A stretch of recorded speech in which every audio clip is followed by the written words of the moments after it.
Hello viewers, আজকে আমি এই ভিডিওতে তোমাদেরকে পশ্চিমবঙ্গের এসআইআর এর যে ফর্ম ফিল আপ শুরু হয়েছে সেই ফর্ম ফিল আপটাকে আমি এখানে নিজে করে তোমাদেরকে একদম প্রথম থেকে শেষ অবধি বুঝিয়ে দেব। তো এখানে যাদের নাম 2002 লিস্টে আছে তাদেরও আমি একটা ফর্ম ফিল আপ করবো, এবং যাদের নাম 2002 লিস্টের মধ্যে নেই তাদেরও একটা ফর্ম ফিল আপ করে আমি তোমাদের দেখিয়ে দেবো। তো তোমরা প্রথম থেকে শেষ অবধি ভিডিওটাকে কোনো স্কিপ না করে দেখতে থাকো, তাহলে কিন্তু তোমরা নিজেরাই বাড়িতে বসে নিজের ফর্মটা ফিল আপ করতে পারবে। তো দেখো, এখানে আমি প্রথমে একটা ভোটার লিস্ট নিয়ে নিয়েছি, যেটা কিন্তু 2002-এর পশ্চিমবঙ্গের 2002-এর ভোটার লিস্ট। তোমরা তোমাদের এলাকার ভোটার লিস্টটাকে কিন্তু অনলাইন থেকে বের করে নেবে, 2002-এর যে লিস্টটা সেটা। তো এবার আমি একটা ফর্ম নিয়েছি, দেখো এই ফর্মটা যে নিয়েছি, এই ফর্মের যে ব্যক্তি তার নাম কিন্তু 2002-এর ভোটার লিস্টে আছে। তো আমি প্রথমে যাদের নাম আছে সেরকম একজনের ফর্ম ফিল আপ করে দিচ্ছি, এবং তারপরে যাদের নাম 2002-এ নেই তাদেরও আমি একটা ফর্ম ফিল আপ করে দেখিয়ে দিচ্ছি। তো দেখো, এইখানে যে উদ্দিষ্ট ব্যক্তি আছে, যার নাম হচ্ছে দীপক সাহা, ওনার নাম কিন্তু 2002-এর ভোটার লিস্টে আছে। তো ওনার ফর্মটা ফিল আপ করার জন্য দেখো এখানে কতগুলো কালাম রয়েছে। তো আমাদের প্রথমে এই কালামটা কিন্তু সবার জন্যই ফিল আপ করতে হবে, অর্থাৎ এটা যাদের নাম 2002-এ আছে এবং যাদের নাম 2002-এ নেই সবার জন্যই কিন্তু আমাদেরকে এই কালামটা পূরণ করতেই হবে, প্রথমটা। তো দেখো, এখানে যেমন প্রথমে কি বলে দিয়েছে, দেখো এখানে বলেছে কিন্তু জন্ম তারিখ। তো ওনার জন্ম তারিখটা আমি লিখছি, দেখো জন্ম তারিখ হচ্ছে জিরো, এইভাবে লিখবে তোমরা, 05/04/1970। তো তোমরা এই জন্ম তারিখটা আধার কার্ড দেখে দেখে লিখে দেবে, সবার আধার কার্ডেই কিন্তু জন্মের যে ডেটটা সেটা কিন্তু দেওয়া রয়েছে। এরপরে দেখো আধার নম্বর। তো আধার নম্বর আধার কার্ড দেখলেই তোমরা পাবে, যেমন দেখো 27, এখানে ওনার যে আধার নম্বরটা রয়েছে 27658983, এবং আরও 4টে অক্ষর রয়েছে, তোমরা এইভাবে আধার নম্বরটা দিয়ে দেবে। ঠিক আছে, এরপরে কি আছে দেখো, মোবাইল নম্বর। তো তোমরা এখানে মোবাইল নম্বর দেবে, দেখো যেমন দিচ্ছি 964185। ঠিক আছে, তোমরা এইভাবে কিন্তু দিয়ে দেবে, 10টা যে মোবাইল নম্বর আছে তোমরা কিন্তু এইভাবে দিয়ে দেবে। এরপরে কি বলেছে দেখো, পিতার অথবা অভিভাবকের নাম, অর্থাৎ এই যে এখানে যার ফর্ম ফিল আপ করছি, অর্থাৎ এই যে দীপক সাহা, ওনার কিন্তু পিতার নামটা এখানে লিখতে হবে। তো দেখো এখানে লিখে দিচ্ছি আমি, যেমন ওনার পিতার নাম হচ্ছে কালীচরণ সাহা।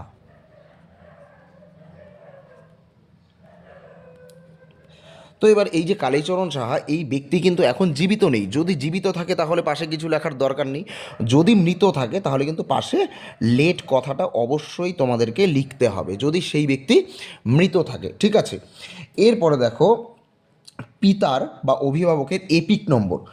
যদি এই যে ওনার, অর্থাৎ এই দীপক সাহার যে বাবা রয়েছেন কালীচরণ সাহা, ওনার যদি ভোট কার্ড নম্বর থাকে, ভোটের এপিক নম্বর থাকে, তাহলে অবশ্যই দেবে, যদি না থাকে তাহলে দেওয়ার দরকার নেই। তো দেখো এখানে ভোটের এপিক নম্বরটা কেমন হয়, এরকম হয় WB02, এরকম হয় 014, আরও কিছু কিছু সংখ্যা থাকে, তো তোমরা এইভাবে দিয়ে দেবে ভোটের নাম্বারটা।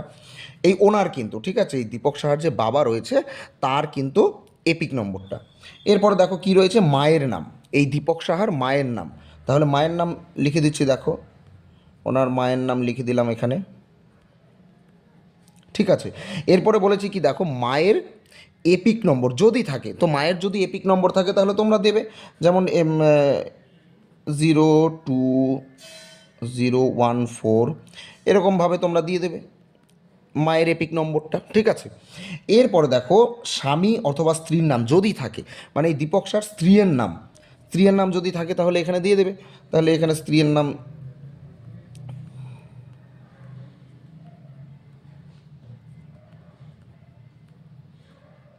ঠিক আছে, তাহলে স্ত্রীর নাম দিয়ে দিলাম। এরপরে বলছে স্বামী অথবা স্ত্রীর এপিক নম্বর, অর্থাৎ স্ত্রীর যে ভোটার আইডি কার্ড নম্বর সেই নম্বরটা তোমরা দিয়ে দেবে। তাহলে এখানে লিখে দেবে এইভাবে, ঠিক একইভাবে ভোট কার্ড নম্বরটা তোমরা ভোটার কার্ড দেখে দেখে দীপক সার স্ত্রী অর্থাৎ সরস্বতী সাহার যে ভোটার আইডি নম্বরটা সেটা কিন্তু তোমরা এখানে দেখে দেখে দিয়ে দেবে। ঠিক আছে, এইবার যে প্রশ্নটা হলো সেটা হলো, যে ব্যক্তির 2002-এর নাম আছে তাদের ফর্মটা আমরা কোথায় ফিল আপ করবো। দেখো এখানে দুটো কলাম রয়েছে, এই একটা রয়েছে এবং এই একটা রয়েছে। ঠিক আছে, এবার যাদের 2002-এর নাম আছে তাদেরটা কিন্তু আমরা এইবারে ফিল আপ করবো। দেখো এখানে কিন্তু দেয়াই রয়েছে সব শেষে SIRA নির্বাচক তালিকায় থাকা নির্বাচকের বিবরণ। ওনার নাম যেহেতু 2002-এর ভোটার লিস্টে আছে, তাই ওনার জন্য কিন্তু আমরা এই ছকটাকে পূরণ করব। ঠিক আছে, এটা নয় কিন্তু এটা পূরণ করব। এইবার দেখো নির্বাচকের নাম, অর্থাৎ 2002 সালে কিন্তু এই যে ব্যক্তি দীপক সাহা উনি কিন্তু ভোট দিয়েছিলেন, তাহলে ওনার নামটা আমরা এখানে লিখব।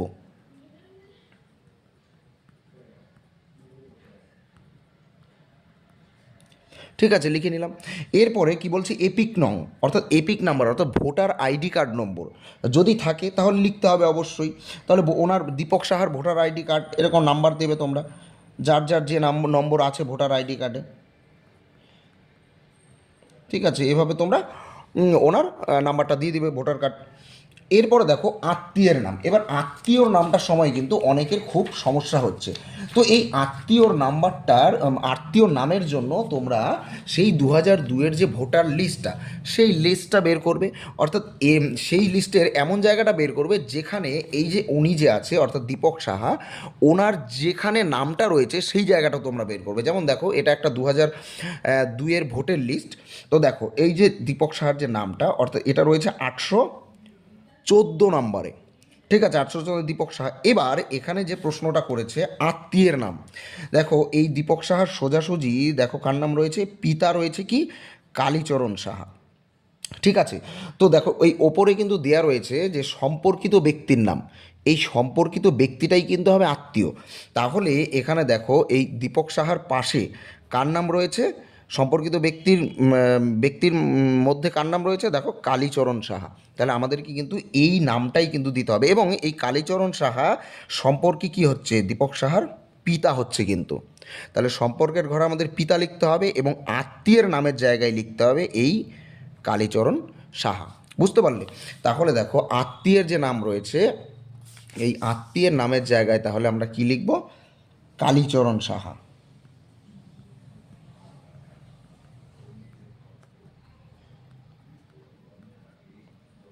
তো যেহেতু এই কালীচরণ সাহা ব্যক্তি তিনি জীবিত নেই, তাই আমরা পাশে কি লিখে দেবো, লেট। ঠিক আছে, এবার সম্পর্ক, তাহলে সম্পর্ক আমি আগে কি বললাম যে পাশে কি দেওয়া রয়েছে, দেখো কালীচরণ সাহার পাশে রয়েছে কিন্তু পিতা, তাহলে আমরা পিতা দিব। তাহলে সম্পর্ক কী হবে, পিতা মানে ফাদার। ঠিক আছে, এরপরে জেলা, আপনাদের নিজের নিজের যে জেলা রয়েছে সেই জেলার নাম দেবেন। তাহলে এখানে আমি দিয়ে দিচ্ছি যে জেলা জলপাইগুড়ি।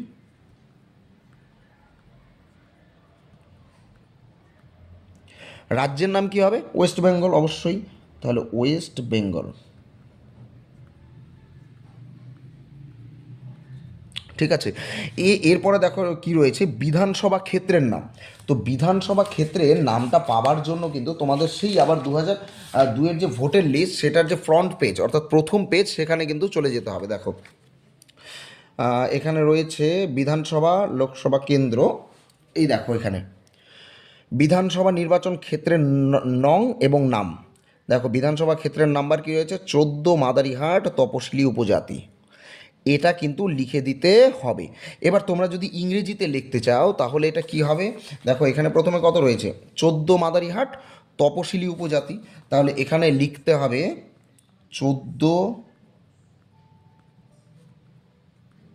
মাদারিহাট আর ব্র্যাকেটে যে তপশিলি উপজাতি যেহেতু তাই হবে হলো ST ইংরেজিতে। ঠিক আছে, এরপরে দেখো বিধানসভা ক্ষেত্রের নাম, যার যার বিধানসভা ক্ষেত্রের নম্বর, এই নম্বরটা কী হবে, এই দেখো প্রথমে কত দেওয়া রয়েছে, 14। তাহলে আমরা এখানে লিখবো কত, 14। অংশ নম্বর, এরপরে বলেছে দেখো অংশ নম্বর। এবার অংশ নম্বর কী হবে, এই দেখো এখানে আছে অংশ নম্বর কত, 117। তাহলে অংশ নম্বর কত দেবো, 117। এরপরে রয়েছে কি দেখো ক্রমিক সংখ্যা, তাই তো। এবার ক্রমিক সংখ্যা কি, এই উদ্দিষ্ট ব্যক্তি অর্থাৎ দীপক সাহার নাম 2002-এর ভোটার লিস্টের কত নম্বরে রয়েছে। দেখো ভোটার লিস্টটা বের করে নিলাম, দেখো দীপক সাহার নামটা কততে, 814-তে রয়েছে। তাহলে আমরা এখানে লিখে দেব 814।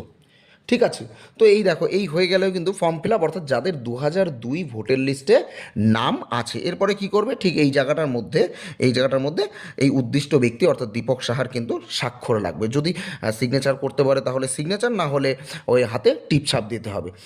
আর কি করতে হবে, এখানে একটা বর্তমানের তোলা অর্থাৎ সাম্প্রতিক ফটো শাটুন বলছে, তাহলে বর্তমানের অর্থাৎ রিসেন্টলি তোলা কোনো ছবি এখানে দিয়ে দিতে হবে। ঠিক একইভাবে কিন্তু এক একজনকে দুটো করে ফর্ম দিচ্ছে, একই লেখা এখানেও যা হবে, তারপরে যে আরেকটা পেজ রয়েছে ওখানেও কিন্তু ঠিক একই লেখা, অর্থাৎ এখানে যা লিখেছি এখানে যা লিখেছি সব করতে হবে একই ধরনের একই লেখা, এবং এখানে কিন্তু ছবি এখানেও যা হবে অন্যদিকেও কিন্তু তাই হবে। আর হলো গিয়ে এখানে আর কিছু লাগবে না, ঠিক আছে? তাহলে দুটো ফর্ম একই হবে। তোমরা এভাবে কিন্তু যাদের নাম 2002 ভোটার লিস্টে আছে সেখানে কিন্তু তোমরা এইভাবে লিখে দেবে। তো এইবার আমি দেখাবো যার নাম 2002-এর ভোটার লিস্টে নেই, ঠিক আছে? তো দেখো দেখো এখানে এখানে যে ব্যক্তি অর্থাৎ আমার যে নাম আছে অভিক সাহা, তো আমার নাম কিন্তু 2002 ভোটার লিস্টে কিন্তু নেই। তো আমি কিভাবে ফর্মটা ফিল আপ করবো? তো আমি প্রথমেই বলেছি 2002 লিস্টে থাক বা না থাক সকলকেই কিন্তু এই জায়গাটা পূরণ করতে হবে, ঠিক আছে? তো দেখো জন্ম তারিখ কী আছে, জন্ম তারিখটা যেভাবে লেখার আমি লিখে নিচ্ছি। দেখো, ঠিক আছে, জন্ম তারিখ লিখে নিলাম। এরপরে কি করতে হবে? আধার নম্বর। তো আধার নম্বরটা আধার কার্ড দেখে দেখে তোমরা লিখে দেবে।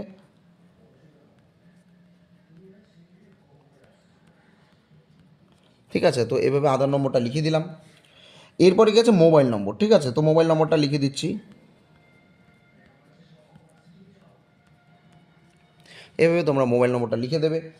এরপরে কি আছে দেখো, পিতার বা অভিভাবকের নাম, অর্থাৎ এখানে যে আছে অর্থাৎ আমার পিতার নাম, বাবার নাম, তো বাবার নামটা তোমরা কিন্তু এখানে ঠিকঠাকভাবে বানান ঠিক করে এখানে বসিয়ে দেবে।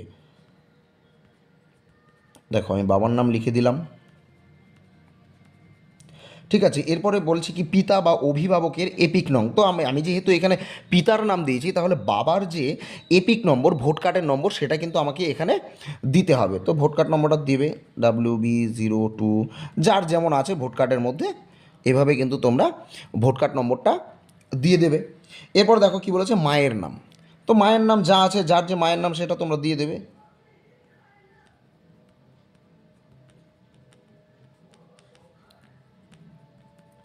ঠিক আছে, মায়ের নাম দিয়ে দিলাম। এরপরে মায়ের এপিক নম্বর অর্থাৎ মায়ের ভোট কার্ড নম্বর, তোমরা মায়ের ভোট কার্ড নম্বর দিয়ে দেবে এখানে।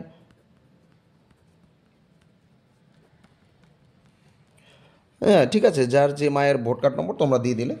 এবার স্বামী বা স্ত্রীর নাম। তো এবার সেই ব্যক্তি যদি বিবাহ না করে থাকে তাহলে এখানে এই দুটো ঘর পূরণ করার কোনো দরকার নেই, স্বামী বা স্ত্রী না থাকলে।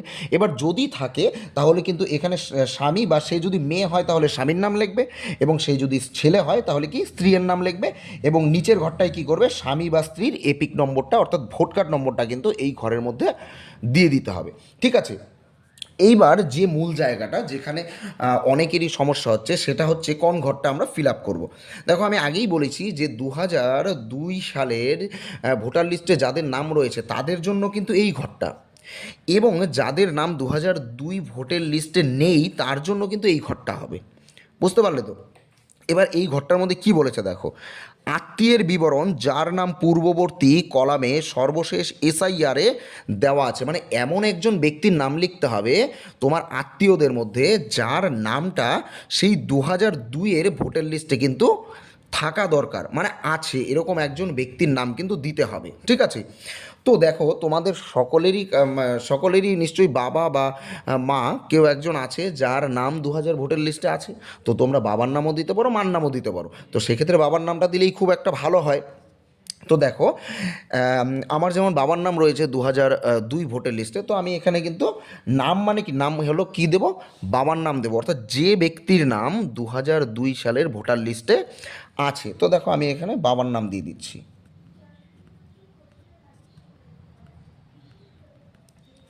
এবার এপিক নম্বর, কার এপিক নম্বর? এই যে বাবার নাম যে দিয়েছি অর্থাৎ এই দীপক সাহা, ওনার কিন্তু ভোট কার্ড নম্বর দরকার।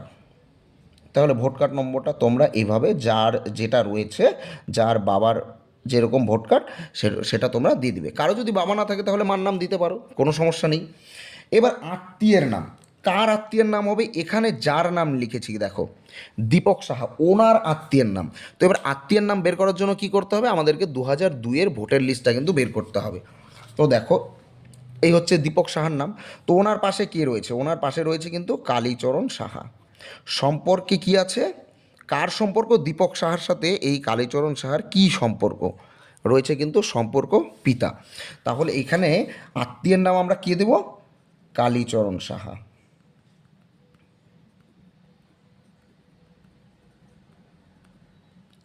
তো যেহেতু উনি মৃত তাই আমরা ব্র্যাকেটের মধ্যে লেট লিখে দেব, ঠিক আছে। এরপরে সম্পর্ক কি, সম্পর্কটা আমি কি বললাম, পিতা, তাই তো, তাহলে ফাদার।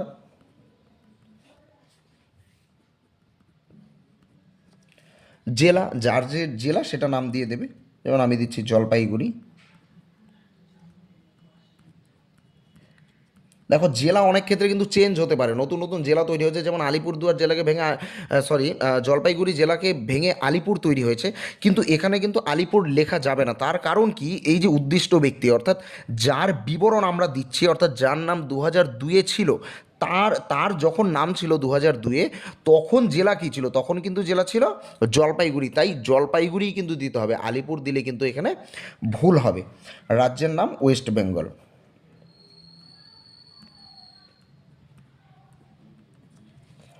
ঠিক আছে, এবার বিধানসভা কেন্দ্রের নাম, তো এই যে ভোটার এই ব্যক্তির অর্থাৎ এই দীপক সাহার ভোটার লিস্টে যখন নাম ছিল তখন সেখানকার বিধানসভা ক্ষেত্রের নাম কী ছিল আমি আগেই দেখিয়েছি, এখানে ভোটার লিস্টের উপরে দেওয়া আছে, দেখো 14 মাদারিহাট তপশিলি উপজাতি, তাই তো, তাহলে এখানে লিখবো আমরা 14 মাদারিহাট,